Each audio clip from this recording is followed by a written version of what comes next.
जोनोम जानाय गथ'खौ जोनोमनिफ्रायनो बियो एखेबारे जोथोन लागोन दिनै जों साख्रियालाफोरनोबो अबयसे आंनि समावहाय माने CCL मा बियो चाइल्ड केयार लिभ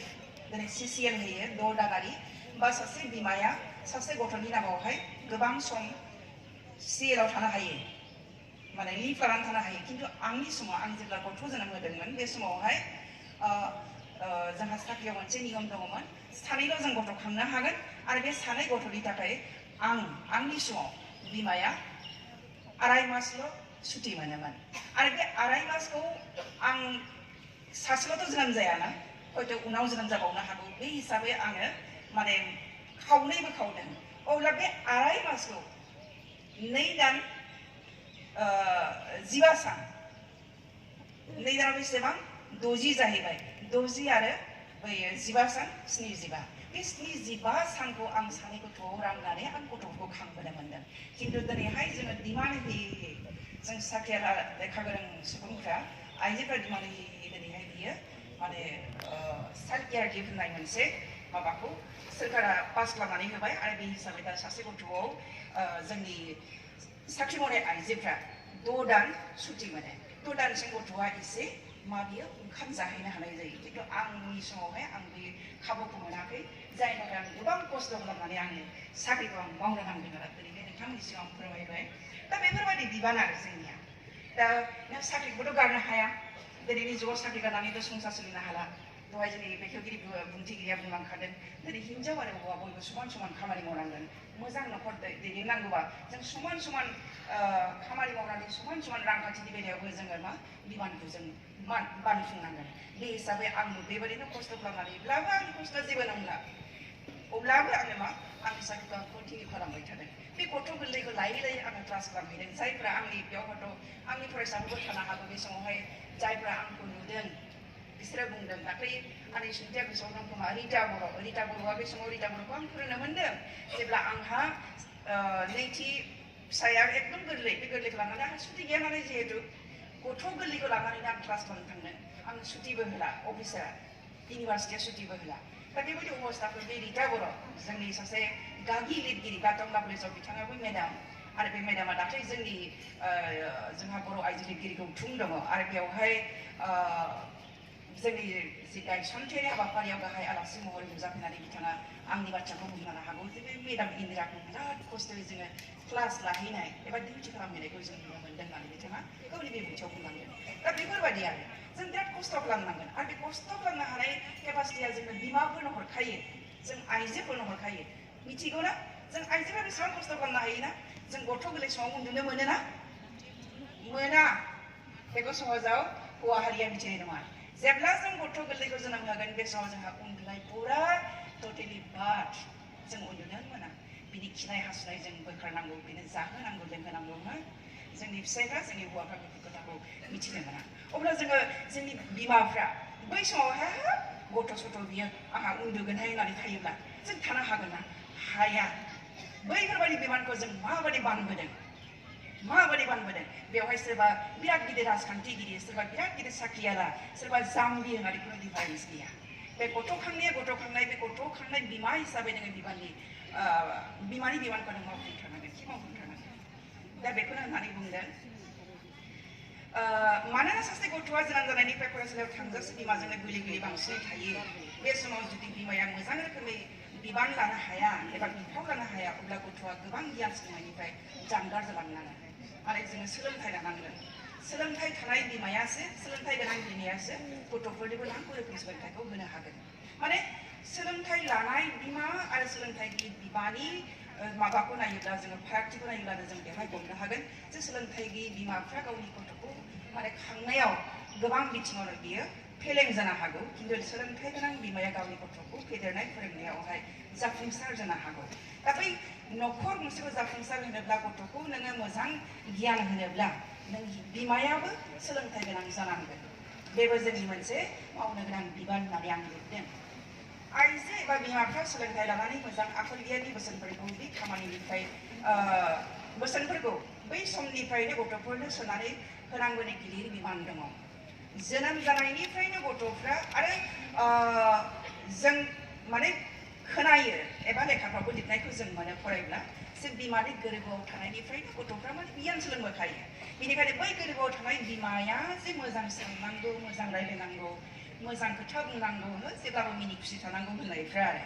दा बेफोरखौ जोङो सहजावहाय जोङो माने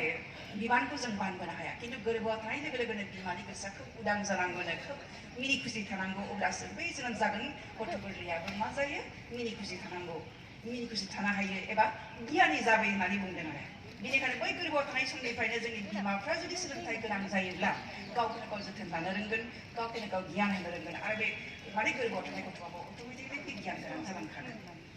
आथिखाल मुगाजों आगानाव आगान दोनफानो जों साफ्रोमनोबो सोलोंथाइ नांथारगौ खि नांथारगौ बे सोलोंथाइ होनाया जाहाथे गोदोनि बादि हिनजाव गथ' हौवा गथ' होननानै सायख'लाया बेनि फारसे बिमाफ्रा जों नोजोर होनांगोन आरो मोनसे समावहाय दिनैसिमबो दङ हे हिनजावफ्रालाय मानो लेखा फरायनांगौ ना गाबोन समफोरनो हाबा जाहैगोन फिसायनि न'आवसो थाहैगोन हो फिसायनि न'आवसो साख्रि मावोब्लाबो फिसायनि न'आवसो खामायनानै हैगोन बायदि मैया बेफोर जोंनि खोमसि फोथायनाय दा बेफोरबायदि जिनिसा जोंनि दिनैनि बे 20 जौथाइनि दरखं मोखाङावहाय जोंनियाव गोसोआव जायगा लाफैनो नांला जों हिनजावबाबो जों सोलोंथाइ होनांगोन हौवाबाबो जों सोलोंथाइ होनांगोन समान समान सोलोंथाइ होनांगोन बे सोलोंथाइ होनाया जाहाथे गोदोनि बादि हिनजाव गथ' हौवा गथ' होननानै सायख'लाया बेनि फारसे माबा जेब्लाबो नोजोर होनांगोन मानोना सासे बिमायानो गथ'नि गिबि फोरोंगिरि दहाय जोंनि बेखेवगिरि बुंथिगिरिया बुंलांदों जे सासे बिमायानो सासे गथ'नि गिबि फोरोंगिरि आरो बे न'खरानो मा बियो गिबि फरायसालि फोरोंगिरिया मोजाङै फोरोंजेननो रोङोब्लासो जेरै फरायसाया गुबै गियानखौ सोलोंजेननो हायो थिग बेबादिनो मोजां बिमायासो मोजां गथ'सा दानो हायो फोरोंगिरिफ्रा मोजां फोरोंगिरिफ्रासो फरायसाफ्राबो जेरै मोजां जायो थिग बेबादिनो बिमाया मोजां जायोब्लासो बे बिमानि फिसायाबो मोजां जाबोगोन खि जाबोगोन बेनिखायनो जोंनो नांगौ रोखोम बिमानो सोलोंथाइ नांगौ आरो नांगौ जाय खोथाखौ भारत हादरनि गिबि गाहाय मन्त्रि जवाहरलाल नेहुरुआ बुंदोंमोन सासे हौवाखौ सोलोंथाइ होनाय माने सासेल' मानसिखौ सोलोंथाइ होनाय नाथाय सासे आइजोखौ सोलोंथाइ होनाय माने दुलाराय नखरखौ सोलोंथाइ होनाय जवाहरलाल नेहरू इंदिरा गांधीनि बिफा बे इंदिरा गांधीनि बिफा जवाहरलाल नेहुरुआ जोंनि भारतनि गिबि गाहाय मन्त्रि आरो बे गाहाय मन्त्रिया बै समाव जोंनि गोग्लैसोनाय भारतनि थासारिखौ नुनानै बे खोथाखौ बुंलांदोंमोन जे मा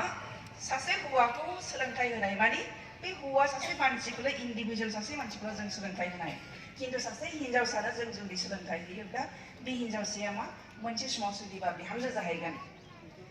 बिमा जाहैगोन आरो बे बिमा जानाय लोगो लोगो बे दुलाराय नखरनो बियो गियान होनो हागोन आरो बे खोथाखौ बे गोथौ माने एखेबारे माबे गियान गोनां खोथाखौ जोंनि जवाहरलाल नेहुरुआ बुंलांदोंमोन बे रोखोम बुंनायनि गुदियावनो दङ बिमाया मोजां गियान गोनां जायोब्ला बिनि उन जोलैया थारैनो गुन गोनां आखल गोनां जाखागोनानो बर'आव मोनसे बाथ्रा फावबो दङ जेरैहाय फिसाजोखौ नायनो थांब्ला सिगां सिगां बिमाखौ नायग्रो होनना मिथिदोंना मोनदों जायफ्रा कलेजाव फरायबाय जायफ्रा इउनिभार्सिटियाव फरायबाय हयथ' हाइ स्कुलाव फरायनायफ्राबो मोनगोन फरायसाफ्रा जे मा होनो हिनजावखौ नाहैयोब्ला फिसाजोखौ नाहैयोब्ला बिमाखौ नायग्रो होननानै बुंदों बिमाया जुदि बिराद मोजांब्ला बिनि फिसाजोआबो मोजां जाखागोन आरो बे हिसाबैनो बिमाखौ नोजोर होनानैनो बिहामजोखौ फसंनानै लाबो होननानै बुंदों बर'नि बाथ्रा भावावहाय थारैनो बेफोर खोथाया बेसेबां ओंथि गोनां बेफोर जोंनि बर' बोरायनि राव होननानै बुंलांदों बर'नि बाथ्रा भाव होननानै बुंदों नाथाय बेसेबां ओंथि गोनां फिसाखौ मोजां खालामनो बेसेबां गिदिर बिफाव थायो बेफोरनो बिनि दिन्थि थारै बुंनो थाङोब्ला नखरनि गथ' गथायफोरखौ गुदि एबा गाहाम बोसोन होनाया बिमाहारि एबा आइजोफोरनिनो जाय खोथाखौ 1950 मायथाइयाव नुजानाय बर' आइजोफोरनि गिबि लाइसि आंगुबैयाव ट्राइबेल नारी समाज आरो शिक्षा मुंनि रायथाइयाव एरै बुंनाय मोनो नारी ঘৰৰ অধিষ্ঠা ত্রিদেবী সংসাৰৰ ভিতৰুৱা আৱভাৱত শৃংখলা ৰখাত নাৰীৰ কৰ্ম ইয়াতে নাৰীৰ শিক্ষাৰ দৰকাৰ শিক্ষাই মানুহক অন্ধকূপৰ পৰা পাৰলৈ তুলি আনে ই সঁচা কথা সেইবাবে সংসাৰ সুখৰ কৰিবলৈ নাৰীৰ শিক্ষাৰ দৰকাৰ माने बै समाव 1950 जों साननो हादोंना अभयापुरी हाई स्कुलाव अभयापुरी गोजौ फरायसालिनि हिनजावसाफ्रा बर' हिनजावसाफ्रा बे अभयापुरी दिनैबो जों मोनोना बङाइगाव डिस्ट्रिक्टआव दङ अभयापुरी बे अभयापुरीया बेसेबां माने गुबुनारि मानसिफोरनि गेजेराव दङ बै बर' सानै साथाम हिन्जावसाफ्रा हाइ स्कुलाव फरायनाय बे हाइ स्कुलाव फरायनाय 1950 जोंनि जोनोमा 1950 जायाखै बेसेबां उनाव जोङो बे 1950आवनो बिथांमोनहा साननो हादोंमोन जे जोंनि बर' आइजोफ्रा गुबुन आइजोफ्रा मालाय बिराद एडभान्स जाबाय बिराद जौगाबाय दा बेबायदि जोंनि बर' आइजोफ्रा जौगाबा बोरै जागोन आरो बे जौगायैनि गुबै कारनानो जादों सोलोंथाइ आरो बेखौनो बिथांमोनहा मा आंगुबै लाइसि दिहुनदोंमोन हरेश्वरी हाज'वारि हयथ' आनै सुतिया मिथिनो हागौ नामखौ सिबिकाया मिथिनो हागौ बिजुलिना मिथिनो हागौ रेफुलिना मिथिनो हागौ दा बे हरेश्वरी हाज'वारि मोनहा मा आंगुबै मुंनि आखाइजोंनो लिरनाय बेसेदिफोर उन्दै उन्दै हिन्जावसा बे समावहाय सोरबा क्लास 6आव सोरबा 7 सोरबा 8 सोरबा 9 10 बे हाइ स्कुलनि गथ'फ्रानो बे आंगुबै लाइसिखौ मा आखाइजोंनो लिरनानै दिहुनदोंमोन आरो बेयावनो बिथांमोना सोलोंथाइनि बाथ्राखौ बुंदों जे जोंनो आइजोफोरनो सोलोंथाइ नांथारगौ आरो बे सोलोंथाइखौ मोनोब्लासो मा जोंनि गोसोनि जि खोमसि फोथायनाय न'खर बेंनाय बेफोराव जोङो मा खालामनो हागोन मोजाङै मोजां बिबान मावफुंनो हागोन होननानै बिथांमोनहा बुंलांदों ओंथियावबो आइजोफ्रा गोख्रों बिबान लानो नांगोन दानिया आङो उन्दै बैसोनि हाबानि खोथाखौ इयाव एसे रायखांदों आरो आं एसे सुंदब लिरबाय जिहेतु माने समनिबो आंखाल आरो आं सुंदबखौल' बुंलांसिगोन जे उन्दै बैसोआव हाबा होनाय खान्थियावबो आइजोफ्रा गोख्रों बिबान एबा बिफाव लानांगोन जेरै जों नुनो मोन्दों उन्दै बैसोआवनो एकदम हाबा जायो आरो बे हाबा जानायनि फिथाइया जोबोद गाज्रि माने उन्दै बैसोआव दिनै सोरकारा हिन्जावसाफोरनि बैसोखौ 18 बोसोर खालामनानै होदों आरो हौवासाफोरनि बैसोखौ हाबा जानायनि बैसोखौ 21 बोसोर खालामनानै होदों खिन्थु बिनि सिगाङावनो जोंनि माने उन्दै हिन्जावसा हौवासाफ्रा हाबा जाहैदों आरो बे हाबा जानायाव मा जाहैदों जोंनि उन जोलैया बेंगुरा महरै जोनोम जादों बे बैसो जासाबै बिमा बिफानिफ्राय मा जाहैदोंनो बेंगुरा गथ'नि जोनोम जादों आरो बे बेंगुरा गथ'निफ्राय जोंनि जोलैया बेंगुरा जागोन ना जाया बिनि फारसे जों नोजोर होनांगोन बेनिखायनो जोंनि आइजोफ्रा जोंनि बिमाफ्रा बे बिथिङावबो नोजोर होनांगोन जाहाथे हिन्जावसानि बैसोआ 18 बाङाइब्लाबो 18 बिनि बाराबाथ' बारायानोसै बाराबाथ' जेसेबां बारा एसेबां मोजां दिनैनि मुलुगाव आरो हौवाफोरनियाबो मालाबाबो 21 बोसोरनि बाङाइ जानो मोना जाहाथे बेखौ जोंनि बिमा बिफाफ्रा नोजोर होयो नाथाय गोबां समावनो बे आयेनखौ सिफायनानै हाबा जालांदों जेराव आबुं बैसो जास्लाबै बिसि फिसायनिफ्राय बेंगुरा गथ' जोनोम जाबोदों आरो उन्दै बैसोआवनो बिमा बिफा जानानै बिसोरनि देहायाबो थाब बेमार आजारजों सन्देर जादों फार्स्टिं न' बां सालायनाय गथ' गथायखौ गियान होनायाव आस'खान्दा जालांदों बे उन्दै बैसोनि गावसोरहानो गियाना आबुं जायाखै आरो बे आबुङै बे बिमा बिफाया गावसिनि गथ'खौ बोरैहाय मा गियान होनो दिनै मोनसे बिराद साननांगौ बाथ्रा बेनिखायनो जोंनि गार्जेनफ्रा जोंनि बिमाफ्रा बेखौ नोजोर होनांगोन बेफोरबायदि जेंनानिफ्राय बारग'नो जों आइजोफ्रानो गावनो गाव जोङो मा खालामनांगोन गुबै बिबानखौ जों मावथारनांगोन आरोबाव जाहाथे गावनि फिसाजोफ्रा एबा गाव आं दासिमबो 18 बोसोरानो जायाखै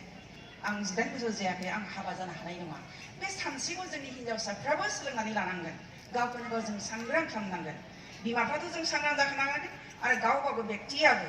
जाय हाबा जागोन हिन्जावसा बेबो सांग्रां जानांगोन बै उन्दै खोथाखौ सानहर जे आं दा 18 बोसोरानो जायाखै जुदि आं गाबोननो बिमा जायोब्ला आंनि गथ'आ माबोरै बुजिगोन आरो आं बे गथ' जोनोम जानाय गथ'खौ आं मोजां खांनो फेदेरनो हागोन ना हाया जाहोनो लोंहोनो हागोन ना हाया आरो आं जुदि 17 बैसोआवनो 16 बैसोआवनो गथ'नि बिमा जायोब्ला आंनि फैगौ समफ्रा इयुन समा आंनि देहाया मा जागोन बेबायदि खोथाखौबो जोंनि हिन्जावसाफ्रा गावनो गाव सांग्रां जानांगोन मिथिबाय सांग्रां जा बेनिखायनो आं बेफोर खोथाखौ दिनै लिरनानै लाबोदों एबा नोंथांमोननि सिगाङाव बुंथिदों जे जोंनि आइजोफ्रा जोंनि बयबो सांग्रां जानांगोन हाबा बायदि गिदिर बजाफोर जाहाथे जोंनि हिन्जावसाफ्रा थाब रुजुननानै लाया बेनि फारसे गावनो गाव जों सांग्रां जानायजों लोगोसे जोंनि न'खरनि बिमा एबा गार्जेनफ्रा एबा गागि आइजोफ्राबो नोजोर होनांगोन मख'जाथाव बिबान लानांगोन जाहाथे बेंग्रो जालांनाय बे समाजखौ जों रैखाथिनो हानाय जायो बे बेलायाव सोलोंथाइखौ आबुङै लाफुंहोनायाव बिमा बिफाया बांसिन बिफाव लानांगोन बिबान लानांगोन सोलोंथाइखौ होथारनांगोन आरो दिनै जोङो नुनो मोन्दों जों सिबिकाजों अबजार्भ खालामोना जाय माने बांसिन गथ'फ्रा जोंनिया मा बै क्लास 10 11 12आव बिराद चन्चल जायो जाय डिग्री लेभेलाव थांबाय जोंनियाव मोनसे मेचुरिटि हाबो आरो बै डिग्री लेभेलाव थांनाय लोगो लोगो मेचुरिटि हाबनाय लोगो लोगो जोङो आं दानो हाबा जाथ'वा बे सानस्रिखौ जोंनि हिन्जावसाफोरनि गेजेराव जोङो फैनायखौ एसेब्लाबो नुनो मोन्दों आरो मेचुरिटिया हाबो साननो हायो आरो दिनैहाय इउनिभार्सिटिया ओरैबायदि मुलुगसोलोंसालि जाहैबाय खाथि मुलुगसोलोंसालि जाहैबाय बयनियावबो मोनसे लुबैनाय थाबाय आं BA पास जाबानो माने बड'लेण्ड इउनिभार्सिटियाव आं फरायहैनो हागोन क'क्राझार इउनिभार्सिटि जानोसै नेक्स्ट सेसननिफ्राय क'क्राझार इउनिभार्सिटियाव आं फरायहैनो हागोन आरो ओरैथ' दङ जोंहा गुवाहाटि इउनिभार्सिटि दङ कटन इउनिभार्सिटि दङ डिब्रुगड़ इउनिभार्सिटि दङ आरो जाबावगोन जों दिनै दिल्लीफ्राव नाजागासिनो दङ दिल्लीफ्राव हयथ' जायोबा दिल्ली इउनिभार्सिटियाव आं बर' MA फरायहैगोन बा पलिटिकेल साइन्सआव आं फरायहैगोन इक'नमिक्सआव आं फरायहैगोन बेफोरबायदि मोनसे सानस्रिया डिग्री फरायनाय लोगो अट'मेटिकलि फैयो आरो दा बेफोरबायदि डिग्री लेभेलसिम मोजाङै मोजां लानो थाखाय जोंनि बिमाफ्रा नोजोर होनांगोन बिफाफ्रा नोजोर होनांगोन बेवहाय खालि बिमाफ्रा बुङोब्ला जानाय नंलालाय बिफायाबो नोजोर होनांगोन बिमानो खाबु होनांगोन बिफाया जुदि हिन्जावखौ गावनि हिन्जावखौ बिमाखौ रायबाय थायोबा फेथेर बिमाफ्राथ' अट'मेटिकलि बायखागोन ना सोरबा आङो बे बिफाजों रायजाबाय थायोब्ला आंलाय गथ'खौ मानो जोथोन लाबावनो मा जायो जाथों आंखौ हगारनानै होगोन बेबायदि सानस्रिया फैगोन ना दा बिनिखायनो होननानै बुंदों खालि बिमाखौ नारसिनबाय थाबाय नङा बिफाफ्राबो गोबां बिबान दङ आरो बे बिबानखौ जाहाथे मोजाङै आब्रुथि मावफुंनो हायो बेखौ बिफाफ्रा एबा हौवा समाजा जों हिन्जावफोरनो एबा आइजो समाजनो एबा बिमाफोरनो होनो रोंनांगोन अब्लासो गंसे न'खरा खोब मोजाङै मा सोलिलांनो हायो एबा हागोन बिनिफ्राय मा होनखो आङो बे बेलायाव सोलोंथाइखौ आबुङै लाफुंहोनायाव बिमाफ्रा जेब्लाबो